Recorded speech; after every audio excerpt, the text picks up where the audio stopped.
cobre a multidão de pecados. Essa graça ela é suficientemente necessária para nós alcançarmos os céus. Gálatas capítulo 3, versículo de número 8, 9 e 14.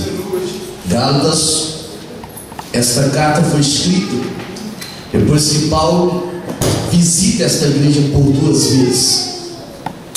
A igreja da Galácia, ela foi uma igreja vitimada quando crentes judaizantes, na ausência do apóstolo Paulo, eles tentavam fazer a igreja da Galácia regressar às práticas judaicas. Eles tentavam fazer a igreja da Galácia retornar às práticas de liturgias judaicas, uma vez que a graça já mostrava para eles que havia uma diferença. Então o apóstolo Paulo, nesse capítulo 3 de Gálatas, no versículo número 3, ele consta a seguinte expressão: vocês são tão insensatos. A palavra insensato quer dizer aquela pessoa que está alienada, aquela pessoa que não consegue perceber a gravidade. Ele é um nécio, que começou pelo Espírito e agora quer terminar na carne, ou com as suas próprias forças, ou com os seus próprios esforços.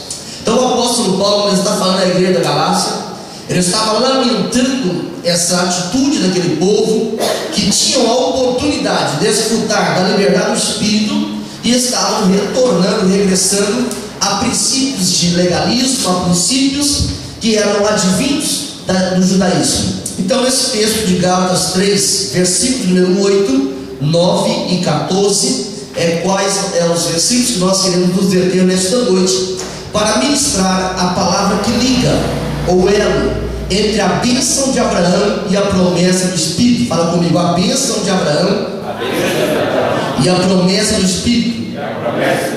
Todos nós precisamos da bênção de Abraão, mas a bênção está no singular. A palavra bênção de Abraão não é plural, porque essa bênção está muito além de ter prosperidade financeira. Essa bênção está muito além de ter cura divina. Essa bênção é muito além do que ter um bom trabalho. Essa bênção é além do que ter bons relacionamentos. Então nessa noite o Espírito do Senhor me conduz a meditar nesta palavra. Ora, tendo a Escritura previsto que Deus havia de justificar pela fé os gentios, fala comigo, nós.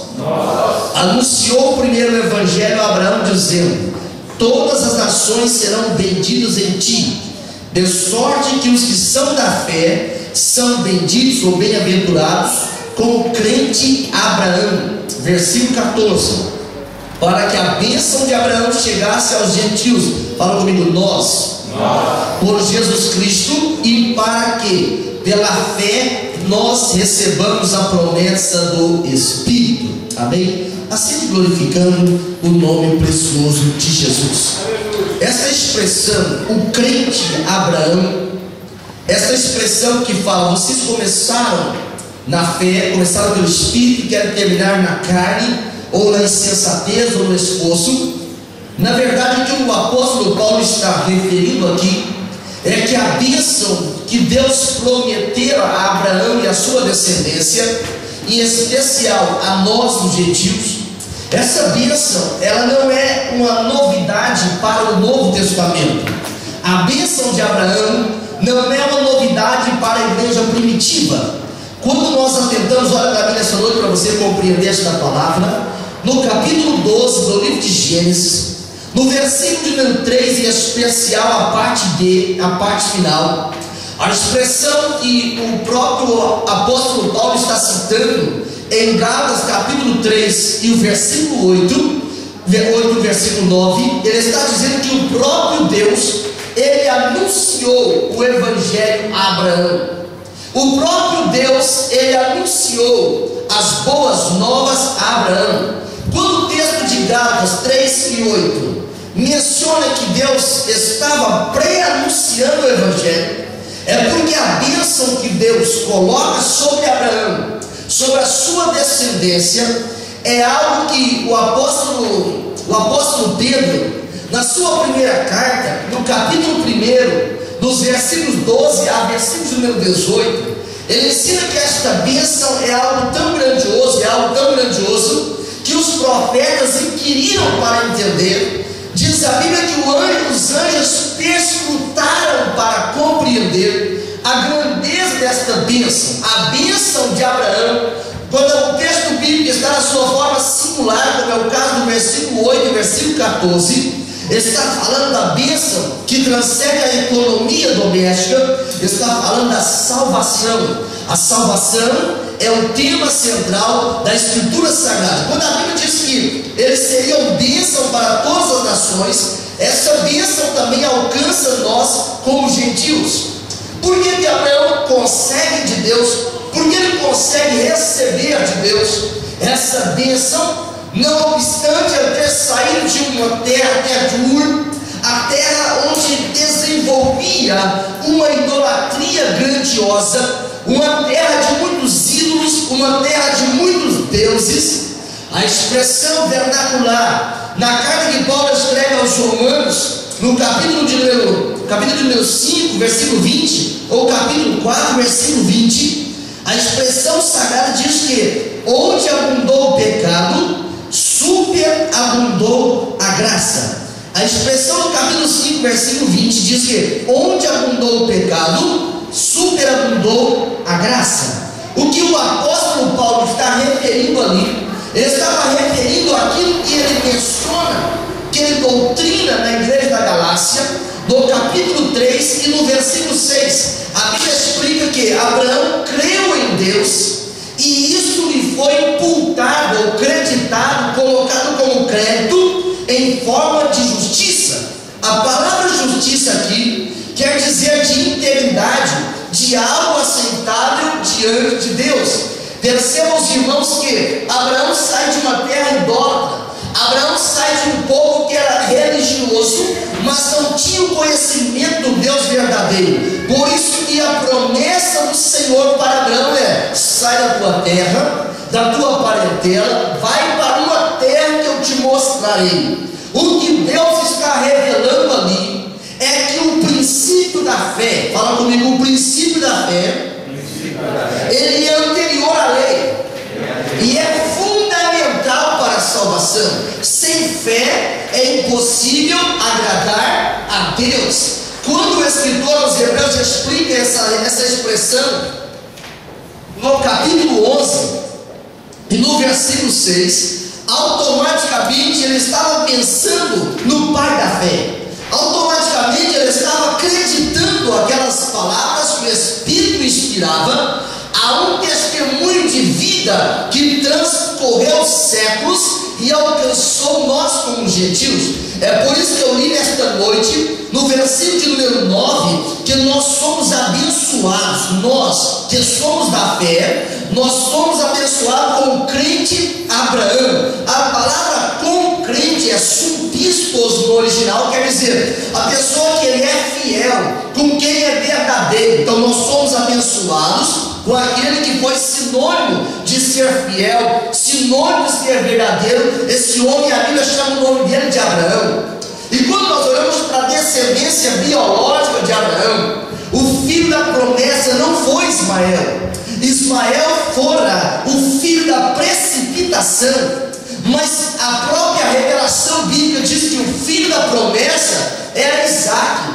Quando Isaac entende isso, ele compreende a grandeza dessa revelação, não obstante não saber a sua intensidade, não saber a sua dimensão, e ele está abençoando o seu filho Jacó, mesmo que Jacó utilizou de um engano. Lá no capítulo de número 28 de Gênesis, no versículo 4, quando ele manda a Jacó aproximar, e ele diz: a bênção de Abraão esteja sobre a sua vida. Esta expressão bênção, na sua forma singular, estava falando muito além das propriedades de Abraão, das propriedades de Isaac. Estava falando de uma bênção que pega um homem natural e transforma ele em um homem espiritual. A bênção que pega um homem caído e transforma ele em um homem de pé diante do Senhor. A bênção que pega um homem com as marcas do pecado, e como diz Paulo na mesma carta aos Gálatas, no no capítulo 6 e o verso 17, e insere nele as marcas de Cristo. É por isso que eu e você somos alcançados pela bênção de Abraão. Se eu sou abençoado com o crente Abraão, é que as obras de Abraão, elas foram tão altas, as obras de Abraão foram tão avultadas, ao ponto de eu estar pregando nesta noite sobre essas obras. Cristo, e não Isaac, era o descendente prometido. Não obstante, Isaac seria o herdeiro biológico, o herdeiro genético, aquele que seria o condutor, aquele que seria o meio para a salvação e ir até Israel. A Bíblia explica que o descendente, ele seria o Cristo. Por isso que a expressão descendente está na sua forma singular. Se nós atentássemos para o termo verbal em português, parece que há um erro gramatical, há um erro sintático na frase. Mas o texto está apontando para algo profético, e esse próprio quinto texto se refere a Jesus. Mostra que o princípio da fé, ele estava muito antes da lei ser entregue por Deus a Moisés no Monte Sinai. A salvação que o próprio Deus verbaliza aqui para Abraão, que isso lhe foi acreditado como justiça porque ele creu. Paulo explica na carta aos Gálatas, no capítulo 3, em versículo 17, que ela foi dada 430 anos antes. Mostra que a fé é um elemento forte suficiente para romper, para suportar o teste do tempo.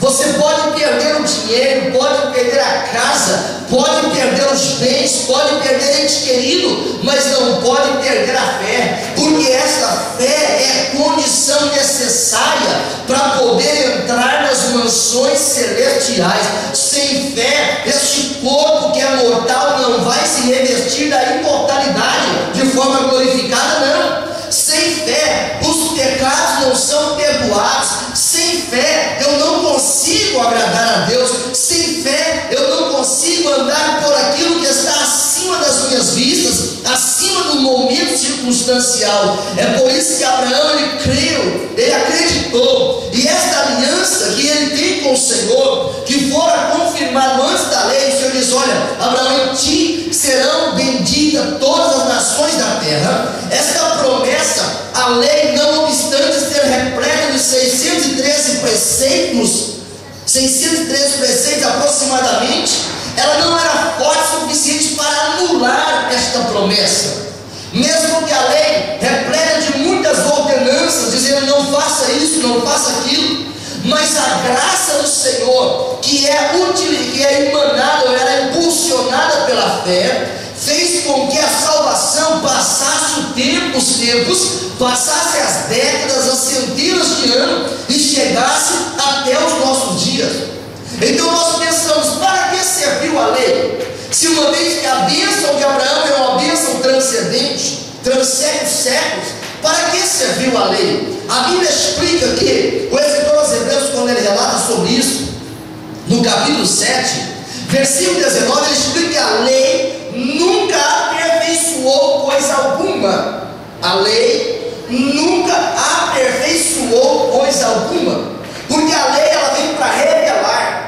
A lei não vem para corrigir, a lei vem para punir, a lei vem para disciplinar. Então, quando a lei aparece, ela não aperfeiçoou ninguém, mas em contrapartida, o que foi benefício disso é que esta mesma lei, ela revelava na sua debilidade uma esperança superior, a qual é Jesus Cristo. A bênção de Deus, ele emana, ele liga a bênção de Abraão com a promessa do Espírito. É esse Jesus que o apóstolo Paulo explica na mesma carta, na carta aos Efésios, melhor dizendo, no capítulo 1 e no versículo 4, o texto diz que ele quem Deus nos escolheu nele, Cristo, para que nós pudéssemos ser salvos. E esta escolha não aconteceu quando o homem peca. Esta escolha não aconteceu quando Abraão sai de Ur. Essa escolha não aconteceu quando Moisés recebe a lei do Sinai. Diz a Bíblia que ele nos escolheu fundação do mundo. Prova que a salvação não era uma improvisação de Deus, não era um remendo. Olha para mim aqui nessa noite, não era um remendo. A salvação é o maior e mais grandioso projeto de Deus na vida do universo. A salvação é algo que Deus criou tão tremendo, tão glorioso, que os anjos ficaram tentando entender, que os anjos tentaram perscrutar, porque era algo extremamente glorioso. Então, por que serviu a lei? O apóstolo Paulo explica na carta aos Gálatas, no capítulo 3 e no versículo 24, que a lei serviu-nos de aio. A palavra aio quer dizer tutor, a palavra aio quer dizer curador. Quando nós lemos a lei de Deus, entregue por Deus a Moisés, nós percebemos que essa lei, ela apontava para um sacrifício maior, esse sacrifício de Cristo. É por isso que quando a lei, ela revela as nossas debilidades, o próprio Deus, ele se interpõe para que nós pudéssemos ser justificados. Você e eu que estamos aqui nesta noite, que aceitamos Jesus como Salvador, não é que Deus simplesmente ignorou o nosso pecado. Os autos do processo existem. Só que o Senhor, sabendo disso, o sacrifício da cruz foi tão alto, tão suficiente, ao ponto de atender à justiça de Deus. Por isso que a lei que nos serviu de aio, ela traz em si também uma declaração. A lei, na sua forma doutrinária, ela está revelando a insuficiência que ela tem para salvar, está revelando que precisava de um mediador, está revelando que precisava de alguém para justificar. E o apóstolo Paulo, quando ele fala na carta aos Romanos, no capítulo 5 e versículo 1, uma notícia evangelística ou alvissareira, ele estava dizendo: olha, vocês já estão justificados por Cristo, por meio de Cristo agora nós temos a paz com o Senhor. Quando eu olho para essa expressão, eu consigo compreender por que o apóstolo Paulo, quando ele está escrevendo a igreja de Colossos, uma igreja que ela entendia, ela era doutrinada nisso, para pensar nas coisas do alto, não nas coisas da terra. Essa igreja, ela entendeu aquilo que o apóstolo Paulo explica no capítulo 2, versículo 9, no elo da ligação entre a bênção de Abraão e a promessa do Espírito. O apóstolo Paulo, quando ele escreve aos Colossenses, lá no capítulo 2, versículo 9, ele diz: porque nele, falando comigo, em Jesus, habita corporalmente toda a plenitude da divindade. A palavra que eu me refiro, plenitude, no texto original é pleroma. A palavra pleroma quer dizer abundância, algo que é completo. Então o apóstolo Paulo está dizendo: olha, em Cristo nós temos toda a completude, em Cristo nós temos toda a abundância, em Cristo nós temos toda a realização, em Cristo nós temos toda a consumação. Cristo, o descendente, ele é o portador da bênção divina. Quando eu atento para João, no último dia da festa, lá no capítulo 7, o versículo 38 e o versículo 39, João estava revelando, estritamente falando, aquilo que Jesus estava dizendo: olha, quem crê em mim, como diz a Escritura, rios de água viva fluirão do seu interior. O que Jesus estava dizendo é que não era para crer nele como apenas mais um Deus no panteão de Portugal, não. O que ele estava se referindo não era para crer em Jesus apenas como mais uma divindade, não, em absoluto que não, mas estava chamando para crer nele como aquele que é plenitude. Ele tem em si toda a plenitude da divindade.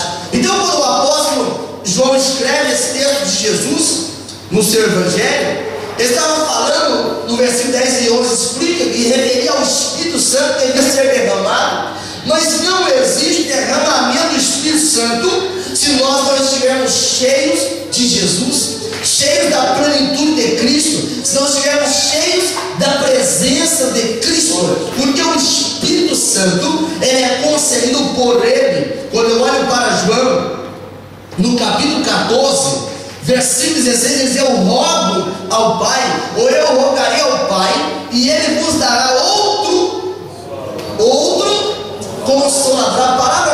Consolador é Paráclito, quer dizer, aquele que foi chamado para ficar ao lado, aquele que se posta do lado, dizendo: eu estou contigo para te ajudar, eu estou contigo para ir até o final, eu estou contigo para poder te dar vitória. Isso só acontece quando nós estamos cheios de Cristo, porque quando eu estou cheio de Cristo, eu atraio a presença do Espírito Santo. Eu não atraio a presença do Espírito Santo quando eu estou cheio de dinheiro, não atraio quando eu estou cheio de reclamações, cheio de limitações. Eu atraio a presença do Espírito Santo quando eu estou cheio de Cristo. Cristo vive em mim, eu vivo por Ele, para Ele e para a glória do nome dEle. A expressão vivo não mais eu, mas Cristo vive em mim. O apóstolo Paulo referia isso aos irmãos da Galácia, dizendo: eu penso o que Cristo pensa, eu falo o que Cristo fala, eu ando por onde Cristo anda, eu imagino o que Cristo imagina, eu tenho a visão de Cristo. Ele não estava pensando nos seus deleites e prazeres pessoais, porque ele sabia que Cristo era a ligação da bênção de Abraão com o derramamento do Espírito. E hoje, muitas vezes, este elo é quebrado. Nós queremos as bênçãos que Deus pode dar, queremos ver o que o Espírito faz, mas não queremos viver o elo da ligação entre Deus e o homem, que é Jesus Cristo. Então, essa expressão da palavra, o Senhor está dizendo assim: olha, eu e o Pai somos um. Isso é difícil para compreender pelo homem natural. Prova que os testemunhos de Jeová não conseguem entender até hoje. Os discípulos de Arius, que defendem o arianismo, eles não conseguem compreender essa consubstancialidade, não conseguem compreender João 10:30, eu e o Pai somos um. O que Jesus estava dizendo ali é que a plenitude do Pai estava nele. O que Jesus estava dizendo é que a vontade do Pai estava nele, a honra do Pai estava nele, a glória do Pai estava nele, a visão do Pai estava nele. É por isso que ele diz: o meu desejo é que eles sejam um. É porque a unidade no meio da igreja faz a igreja sentir aquilo que Cristo sente com o Pai.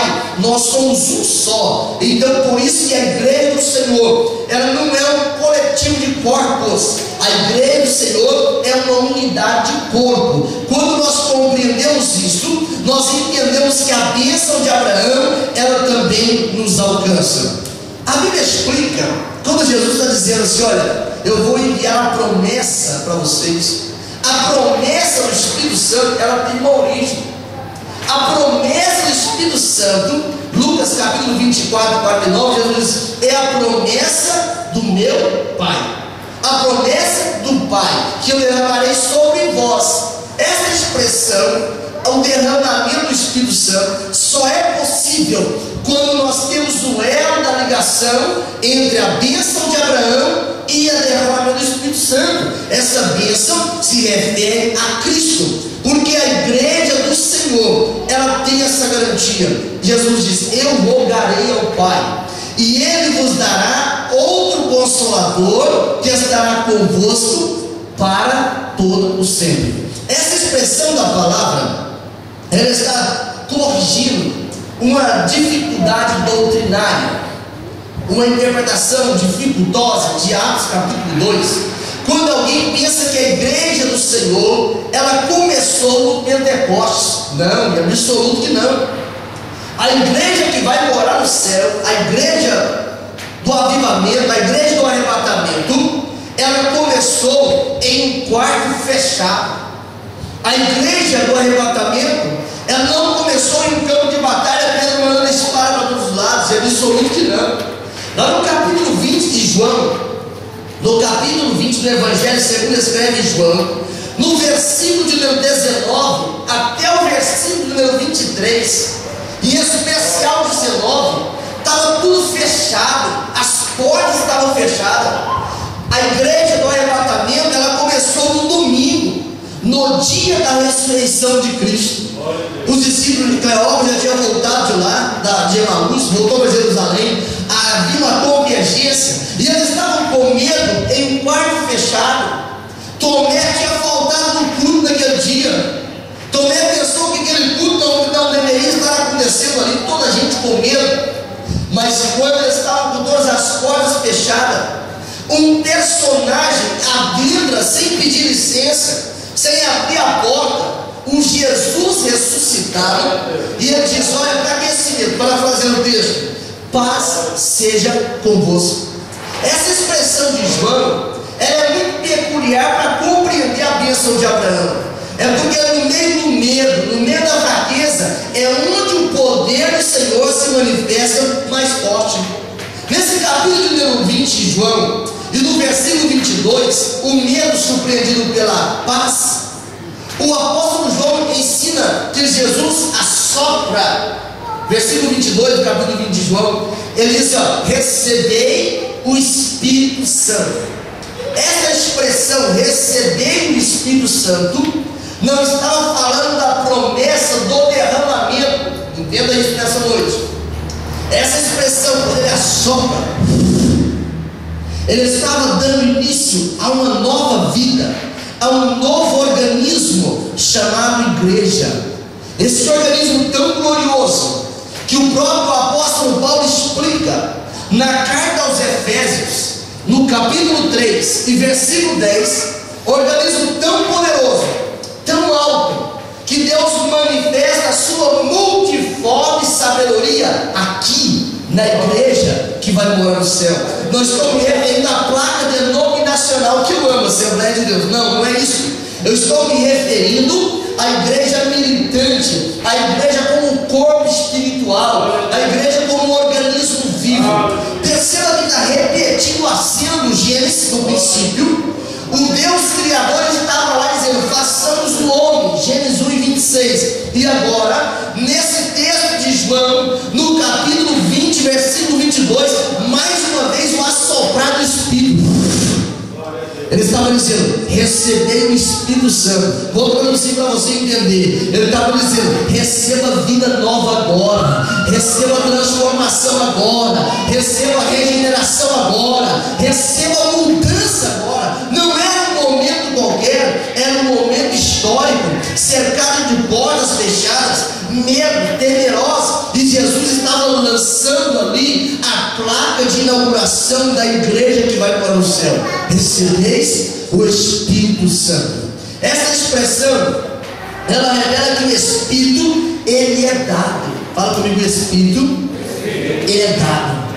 A expressão receber, é o verbo lambano, quer dizer pegar com a mão, é tomar posse. A salvação é para quem quer, a salvação é para quem agarra, a salvação é para quem recebe. Salvação é algo extremamente precioso, algo que custou um preço muito alto para Deus, mas é algo que transcende até o entendimento. Para o Senhor aplicar isso, esse conceito da bênção de Abraão, primeiro ele teve que implantar a tarefa. Eu dividi aqui esse momento em 3 atos. Esse momento em que exigia a criação da igreja, não podia mais ser manifestações esporádicas do Espírito, como acontecia na vida de Elias, como acontecia na vida de Eliseu, como aconteceu na vida de todos os profetas, como aconteceu com Jacó lá no Val de Jabó. A criação da igreja dependia de uma ação permanente do Espírito Santo até aquele dia glorioso, quando ele vai conduzir a igreja às nuvens, à presença de Cristo. Esse ato aqui, quando ele diz: olha, receba o Espírito Santo, receber o Espírito Santo, não estava se referindo ao batismo com o Espírito Santo. Ele estava falando em um ato de Deus criar uma vida nova. Essa proclamação, quando João escreve a palavra de Jesus no capítulo 20, e no versículo de número 21, que ele está se referindo à proclamação desta bênção, ele usa a seguinte expressão: olha aqui, paz seja convosco. Assim como o Pai me enviou, eu estou enviando a vós. O Senhor estava implantando a tarefa.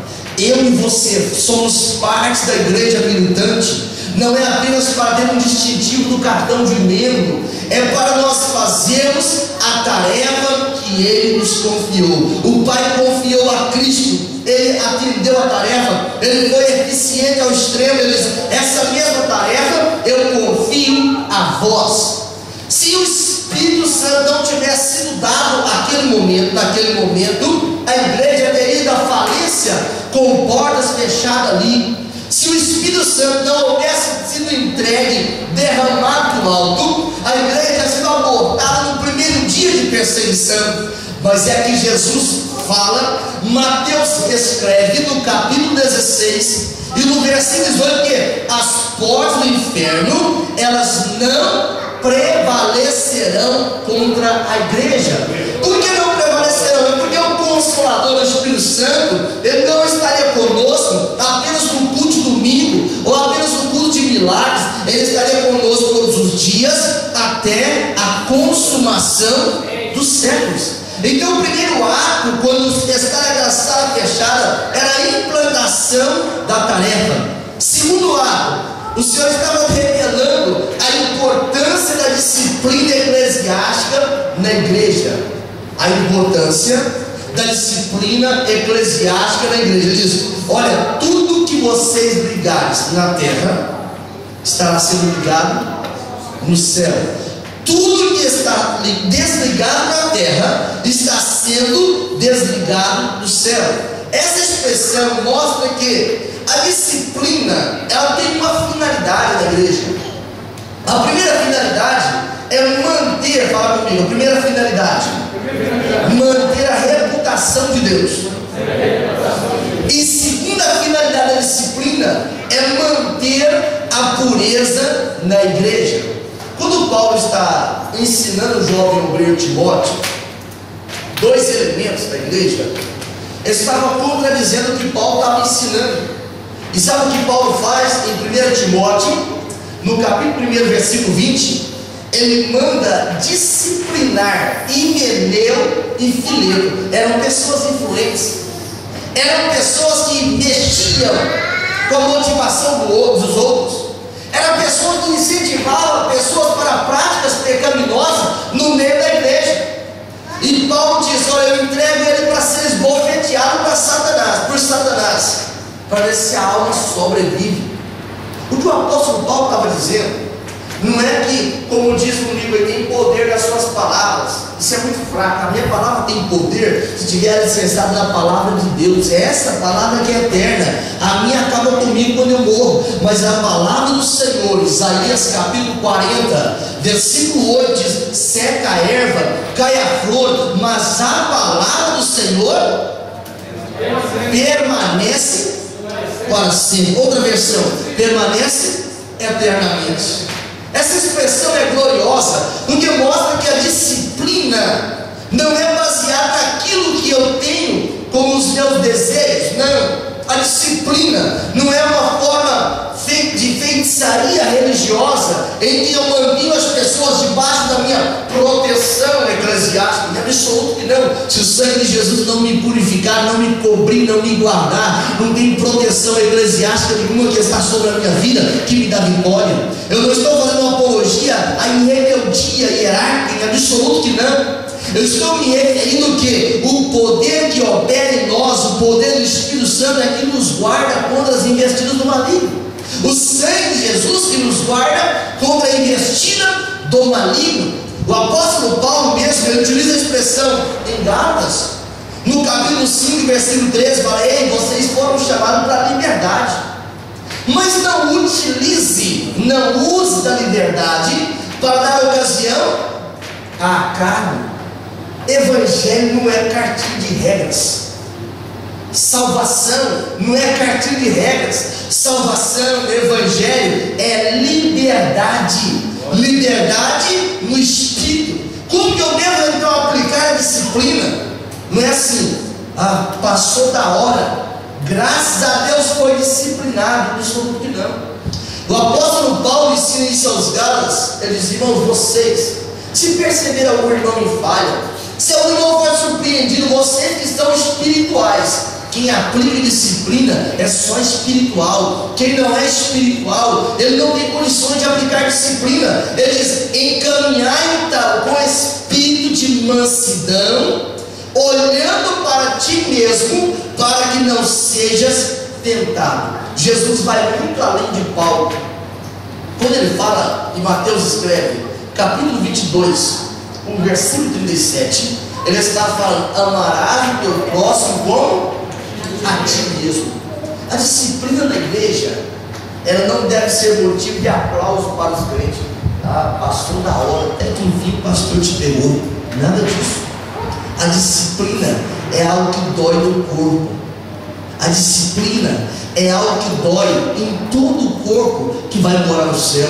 A disciplina nunca é um ato de prazer, mesmo que ela produza um fruto tremendo, depois sim gera fruto de justiça, mas a disciplina no momento ela é amarga. Quando o crente é disciplinado, ele está sendo corrigido, porque a vontade do Senhor é que ele saia da prática pecaminosa. Então o poder de perdoar ou reter não está na minha disposição ou na minha vontade pessoal, mas em dois aspectos: primeiro, a revelação profética, e segundo, as escrituras. Toda disciplina, quando eu meto alguém em disciplina, quando eu coloco alguém em disciplina, eu estou colocando o ombro de baixo para ajudar. A disciplina é um momento de educação espiritual. A graça é tão gloriosa que a graça nos educa como vencer as paixões da carne. A graça educa-nos para vencer as paixões da carne. Então, quando o apóstolo Paulo está referindo à disciplina, o escritor Lucas, ele mostra o primeiro aspecto da disciplina através da revelação profética. O irmão Ananias e a irmã Safira, no tempo da graça, isso é graça, isso não é da lei, porque a salvação transcende a lei, a salvação irmana com a graça. Ananias e Safira, eles venderam uma propriedade que era deles. Deus não mandou eles vender a propriedade, eles sentiram de vender. Por que eles sentiram? Eles tiveram uma motivação pessoal, porque Barnabé, conhecido como filho da consolação, ele vendeu uma propriedade, deu todo o dinheiro para a igreja, e isso toda a gente testificava, dizia: Barnabé, ele é desapegado ao vil metal, ele vendeu a sua propriedade, deu dinheiro para a igreja, para cuidar dos órfãos, das viúvas, para a expansão do evangelho. Essa gente, esse casal, eles precisavam impressionar a igreja, eles tinham essa vontade, essa vanglória, queriam impressionar. Alguém pode me impressionar, alguém pode impressionar os irmãos aqui, mas ninguém consegue impressionar o Espírito Santo. Nem quem dá o maior dízimo da igreja, nem quem dá a maior oferta da igreja. O Senhor pesa os corações para dar a cada um segundo as suas obras. Cada um segundo as suas obras. Então, quando eu olho para essa expressão, Ananias vendeu a propriedade e disse para a esposa: vamos falar que vendemos por tanto, tá bem? Tá bem. Estavam acertados. Ananias chega diante do apóstolo Pedro, diz: vim trazer tudo, eu entreguei 20 por tanto. E Pedro então olha para ele e fala assim: por que você está querendo mentir para o Espírito Santo?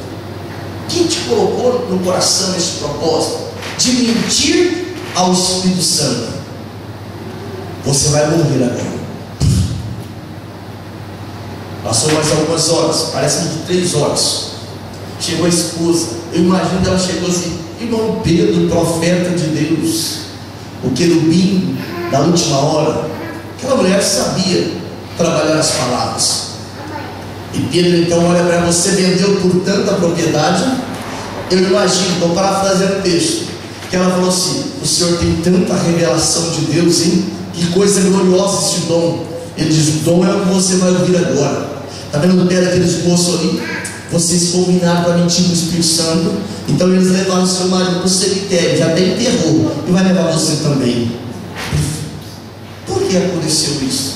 Essa revelação foi profética. O Senhor estava cortando de Ananias e Safira a oportunidade de continuar enganando a igreja, de continuar enganando as suas famílias, de continuar enganando o povo que vai morar no céu. Deus tem algo chamado limite da paciência, e triste é para o homem que descobre o limite da paciência de Deus. Quando eu falo homem, estou me referindo ao gênero, estou falando de homens e de mulheres. É terrível. Nabucodonosor entendeu, ficou 7 anos. Não entendeu, ficou 7 anos. Herodes foi comido de bicho, e muitos outros que afrontaram a soberania de Deus, tentaram descobrir o limite da paciência de Deus, não alcançaram o lugar de arrependimento. O outro aspecto da disciplina é baseado na Escritura, porque Jesus, Paulo ensina isso para Timóteo, no capítulo 2, versículo 5 da primeira carta. Ele é o único mediador, é só Jesus que perdoa pecado, é só Jesus que perdoa pecado. Alguns anos atrás, uma pessoa sentiu de Deus de vir congregar no nosso igreja do Brasil. Não vou falar congregação, nem se segue, só para você entender o que é isso. E por 4 anos ele via onde ele congregava que era cheio de práticas pecaminosas, antibíblicas, mas o líder espiritual daquele local dizia assim: olha, você está debaixo da minha proteção espiritual, se você sair você morre, porque eu tenho de Deus a ordem de estar aqui protegendo. E essa pessoa, debaixo de uma feitiçaria gospel, eu vou chamar assim, nem sei se existe esse termo, ela estava debaixo de uma opressão, convivendo com o prática do pecado, sendo conivente, até que o Espírito Santo levou ele a Romanos capítulo 8, versículo 1. Não tem nenhuma condenação para quem está em Cristo Jesus. A exigência é que não anda segundo a carne, mas segundo o Espírito. Então, quando o texto de Mateus 18 diz também: tudo que ligares na terra está ligado no céu, tudo que desligar na terra está desligado no céu, está falando que através da igreja, a obra da evangelização, ligar pessoas a Deus, ela avança. Se nós pararmos, é desligado, é quebrado ela. Deus constituiu a igreja para poder seguir a obra que o Filho começou. É por isso que quando eu não evangelizo, quando eu não discipulo as pessoas, quando eu não falo de boas novas, eu estou entrando na contramão de Deus e estou passivo de uma disciplina. Tem crente que está pagando preço, não é, está sendo provado, está pagando preço nessa última hora, porque descuidou de anunciar as boas novas. Pergunta para você mesmo: quantas pessoas você evangelizou neste ano? Quantas pessoas você evangelizou neste mês? Quantas pessoas evangelizou nesta semana? Isso mostra qual o nível de compromisso que nós temos com a bênção de Abraão. Essa bênção de salvação recebi, sou abençoado com o crente Abraão. O Senhor então, ele ensina o terceiro ato. O terceiro ato é o derramamento do Espírito. Aquilo que Atos revela, Lucas escreve em Atos capítulo 2, e o próprio profeta Joel, ele testificou muitos anos antes, dizendo assim: olha, e nos últimos dias derramarei do meu Espírito, capítulo 2, versículo 28 e 29, sobre toda a carne. Vossos filhos profetizarão, vossos velhos terão sonhos, e os mancebos terão visões. E Jesus diz: esta é a promessa do Pai. Se é do Pai, é do alto. Quando Lucas escreve esse texto de versículo 24 e 49 de Lucas, ele está dizendo assim: ó, eis que sobre vós envio a promessa do Pai, permaneça em Jerusalém até que do alto sejais revestidos de quê? Revestidos de poder. Como que eles esperaram essa promessa? A bênção de Abraão não é uma bênção que acontece de qualquer forma, de absoluto que não. Diz a Bíblia que a bênção de Abraão ela alcança quando nós cremos. E o revestimento de poder é algo muito mais exigente. Os discípulos recebeis o Espírito Santo, era o momento da conversão. Mas para receber batismo com o Espírito Santo, para receber revestimento de poder, precisa perseverar na oração. Estamos vivendo dias tão terríveis da história da igreja. Jesus diz: porventura, quando o Filho do Homem vier, vai encontrar fé na terra? Essa expressão, essa pergunta, essa arguição, parece que algo está sendo ignorado. Existe uma gama, não é uma gama de igrejas que já estão separando obreiros para o ministério sem serem batizados com o Espírito Santo, e estão defendendo a linha doutrinária contrária ao ensinamento bíblico, dizendo que enchimento do Espírito Santo é o momento da conversão, quando o Espírito Santo passa a morar em nós, e absoluto que não é. João capítulo de número 20, e no versículo de número 21, quando ele fala: recebeis o Espírito, 22 melhor dizendo, recebeis o Espírito Santo não tinha sido derramado ainda. Esse derramamento do Espírito é que traz o enchimento. É por isso que para ser diácono, para ser presbítero, ser evangelista, ser pastor, precisa ser batizado com o Espírito Santo. Não é uma exigência da Assembleia de Deus, é uma exigência da palavra. Porque precisa desse revestimento de poder para que possa expulsar demônios, para que possa curar os enfermos, para levar o Evangelho até os confins da terra. Precisa do revestimento de poder. Eles esperaram 10 dias. Como que eles esperaram? Atos capítulo 1, versículo 14. Eles perseveraram unânimes em oração. Fala comigo, eles perseveraram unânimes em oração. O texto original, o grego, ele dá uma cena como se fosse uma orquestra. A orquestra, cada um toca uma nota. Por isso que existe primeiro, segundo, terceiro, quarto, quinta voz na orquestra. Cada instrumento tem o seu timbre, cada instrumento tem a sua cadência, e todos eles, depois de ensaiado por um bom maestro, formam uma harmonia. A oração para revestimento de poder, a oração para se encher do Espírito Santo, não é um fato isolado. A igreja primitiva, eles tinham uma promessa, mas era preciso que eles estivessem unânimes em oração. Se fosse um dia, eles ficavam um dia. Se fosse 2 dias, eles ficariam 2 dias. Eles esperaram 10 dias. Se fosse 100 dias, eles esperariam também. Porque o batismo com o Espírito Santo era uma promessa. Quando eu olho para a Bíblia Sagrada, o capítulo 2 de Atos, todos os irmãos conhecem o texto. Eles estavam todos reunidos no mesmo lugar. De repente veio sobre eles o Espírito Santo. Sabe o que isso representava? Representava que a oração de Jesus, o pedido de Jesus, estava sendo atendido. João capítulo 14, versículo 16 diz: eu rogarei ao Pai, e Ele enviará o Consolador para estar com vocês todos os dias, até a consumação dos séculos.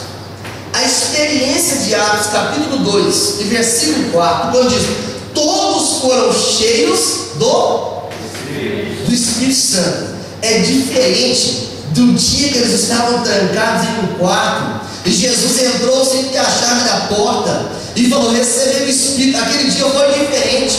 Eles estavam orando, dizendo: Senhor, cadê a promessa? O Senhor falou, nós acreditamos. De repente aquela casa foi tomada de um vento, como um vento impetuoso, um vento veemente, balançou toda a casa, e foram vistas línguas repartidas como de fogo.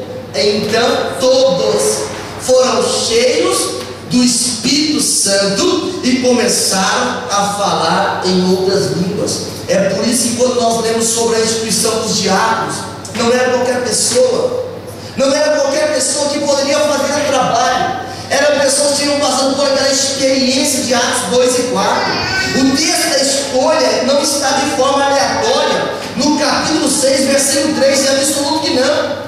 Era preciso ter homens de boa reputação, mas isso não era suficiente. Era preciso ser cheios do Espírito Santo. Isso não significa ser diminuído, não. Significa estar pronto, preparado para um trabalho que se exige mais. Essa capacitação que vem do alto. Jesus diz: a promessa do meu Pai vem do alto. Recebereis o Espírito Santo, vem do alto. Desceu sobre eles o Espírito Santo, vem do alto. Tudo que Deus nos dá vem necessariamente do alto. Então ser cheio do Espírito Santo é ser batizado com o Espírito Santo. Permanecer cheio do Espírito Santo é permanecer renovado pelo Espírito Santo de Deus, é derramar desse Espírito. Compreendeu isso? Dá para entender isso? Batismo com o Espírito Santo é ser cheio. Aleluia! Tem igrejas que estão separando obreiros para o ministério sem ser batizado com o Espírito Santo. É porque parece que os batismos com o Espírito Santo estão ficando muito raros. E parece que dá um medo de perder a mão de obra religiosa. Não, o Deus da igreja, o Jesus da igreja, ele verbalizou uma promessa que eu já citei nesta noite, Mateus 16, 18. As portas do inferno não prevalecem contra a igreja. Eles perseveravam na oração, na comunhão, no partido do pão. Eles perseveravam. A palavra do Senhor para eles era uma realidade. E Pedro não se fez de rogar. Ele estava pensando na purificação judaica, nos ritos judaicos. E ele estava em Jope. De repente Deus dá para ele uma visão. Ele viu como um lençol descendo com animais impuros. E ele começa a repreender aquilo. Ele não estava entendendo que o Espírito Santo havia sido derramado. Não era apenas para eles serem os top da religião primitiva, não. Eles estavam capacitando eles para o trabalho. E o Senhor fala assim: vai com esses homens que estão chegando aí, não duvida. E ele vai para o gentio. Sabe por que disso? É porque nós somos abençoados com o crente Abraão. A bênção de Abraão chegou até nós. O derramamento do Espírito prometido também chegou até nós. Essas bênçãos acontecem por meio de Jesus. A Bíblia explica que quando Pedro estava pregando na casa de Cornélio, um gentio, o Espírito Santo veio sobre aquela gente, e eles começaram a falar em outras línguas, e começaram a profetizar, e foram cheios do Espírito Santo. Enquanto Pedro pregava, a família de Cornélio desfrutava desse terceiro ato, da manifestação do Espírito. A Bíblia diz que caiu, fala comigo, caiu sobre eles o Espírito Santo. Aquele que crê, aquele que toma posse dessa fé, que produz o revestimento, ele pode estar ouvindo a ministração da palavra em um ambiente solene como está hoje de ensino. Ele pode estar ouvindo a palavra vai descendo, de repente as lágrimas começam a fluir, um desejo de adorar em contínuo começa a brotar, e quando ele pensa que não, a palavra caiu, é epíptico, quer dizer, veio com pressão sobre aquela família, o Espírito Santo. E Pedro então fala assim: como que pode negar água para eles agora? Eles foram, assim como nós, batizados com o Espírito Santo. Eu estava meditando essa tarde sobre esta palavra, e o Espírito Santo me levou a pensar. Não pediu aprovação de batismo para os outros membros. O próprio Espírito Santo que aprovou, disse assim: olha, esses candidatos estão prontos para descer as águas, porque eles já foram recebidos com eles já receberam, melhor dizendo, o Espírito Santo. O batismo com o Espírito Santo, ele é um privilégio daquele que crê. Tem igrejas tradicionais que não creem no batismo com o Espírito Santo. Não significa dizer que eles não serão salvos. A Bíblia menciona em Éfeso, no capítulo 19 de Atos, no versículo 2, havia uns irmãos que tinham passado pelo arrependimento, tinham descido as águas, mas eles não tinham vindo a confissão de fé em Jesus, e por isso nem sabiam que tinham o Espírito Santo. Quando alguém é de uma igreja tradicional, que não crê no batismo com o Espírito Santo, ele vai ser salvo se for fiel até o final, mas não vai comer esses alimentos saborosos que eu e você participemos, porque cremos no batismo com o Espírito Santo. Não vai ter o poder que você que é batizado com o Espírito Santo tem, não vai ter a graça daquele que é batizado com o Espírito Santo para anunciar o Evangelho, para expulsar demônios, para curar enfermidades. Tem uma igreja tradicional na nossa cidade, muito antiga, muito conhecida, e o pastor daquela igreja, muito tradicional, muito culto na Bíblia, um homem de uma bagagem profunda dentro daquele ministério tradicional, muito sério, um homem muito sério. Ele não tinha problemas com a administração da igreja, nem com as hierarquias superiores, até que Jesus batizou com o Espírito Santo.